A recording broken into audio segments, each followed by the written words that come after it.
नमस्कार दोस्तों, basic of mathematics में आप सभी का बहुत बहुत स्वागत है। डैट मीन सबसे आसान and easy tricks basic of mathematics. अभी हम सीख रहे हैं अपवर्त एवं अपवर्तक, जो कि बहुत ही आसान है। थोड़ा सा कंसंट्रेशन के साथ सीखना है और थोड़ा बहुत ध्यान देना है कि अपवर्त क्या होता है और अपवर्तक क्या होता है। इससे पहले अपवर्त एवं सार अपवर्त पढ़ चुकी हूँ, बता चुकी हूँ। इसी को थोड़ा सा रूल एंड रेगुलेशन है जो कि समझना बहुत जरूरी है। अपवर्त के सरल गुणधर्म यानी रूल एंड रेगुलेशन, ठीक है। तो प्रत्येक संख्या का स्वयं का अपवर्त होता है, ठीक है। प्रत्येक संख्या स्वयं का अपवर्त होता है। कोई भी संख्या रहेगा, प्राकृतिक संख्या, गिनती की संख्या को प्राकृतिक संख्या कहते हैं, ठीक है। तो कोई भी संख्या रहेगा, क्या होगा, वह स्वयं का अपवर्त होता है।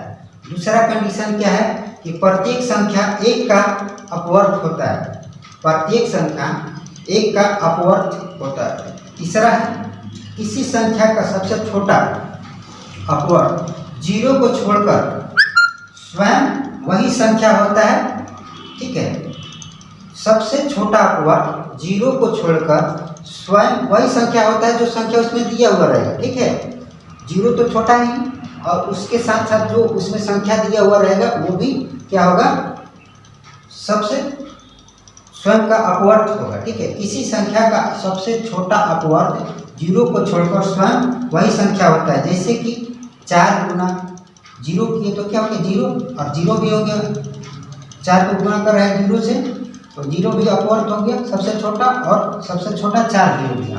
अगर हम 10 से कर रहे हैं तो सबसे छोटा हो गया 0, ठीक है, और वह स्वयं संख्या हो गया 10, ठीक है।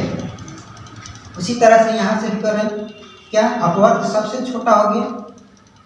किसी संख्या का सबसे छोटा अपवर्त स्वयं वही संख्या होगा और 0 को छोड़कर वही होगा, ठीक है। ये 0 को छोड़ देते हैं, 0 तो है ही स्वयं छोटा संख्या, लेकिन जिससे हम गुना कर रहे हैं वो भी क्या होगा, सबसे छोटा अपवर्त हो जाएगा। और 0 प्रत्येक संख्या का अपवर्त होता है, ठीक है। इस बात को ध्यान में रखिएगा। चौथा कंडीशन ये है कि 0 प्रत्येक संख्या का अपवर्त होता है। जैसे 2 गुना 5 कर दिए तो 10 हो गया, या उसी को उलट देंगे तो 5 गुना 10 कर देंगे तो फिर 10 हो जाएगा, ठीक है। पांचवा कंडीशन है 2 संख्याओं का गुणनफल प्रत्येक संख्या का अपवर्त होता है। यानी किसी भी 2 संख्या को गुना कर देंगे और उसका कंडीशन क्या होना चाहिए, एक ही होना चाहिए, ठीक है। 60 है तो या फिर 20 गुना 3 कर देंगे, 3 गुना 20 कर देंगे, क्या होगा, एक ही आएगा, ठीक है, 60। उसी तरह से यहाँ पर भी कर देंगे, 15 गुना 4 करते हैं तो 60 हो जाएगा, या फिर 4 गुना 15 कर देंगे तब भी 60 हो जाएगा, ठीक है। यानी 2 संख्याओं का गुणनफल प्रत्येक संख्या का अपवर्त होता है, ठीक। उसी तरह से 3 संख्याओं का गुणनफल प्रत्येक संख्या का अपवर्त होता है। किसी भी 3 संख्या को ले लें और उसका गुणनफल क्या होना चाहिए, एक ही आना चाहिए। कोई भी संख्या ले सकते हैं, ठीक है। जैसे कि 3 गुना 4 गुना 5 किए तो 60 है, और भी कोई 3 संख्या लेंगे जिसको 60 है या फिर 20 है, कोई भी एक संख्या स्वयं का क्या होगा, अपवर्त हो जाएगा, ठीक है। किसी 3 संख्याओं का गुणनफल प्रत्येक संख्या का अपवर्त होता है।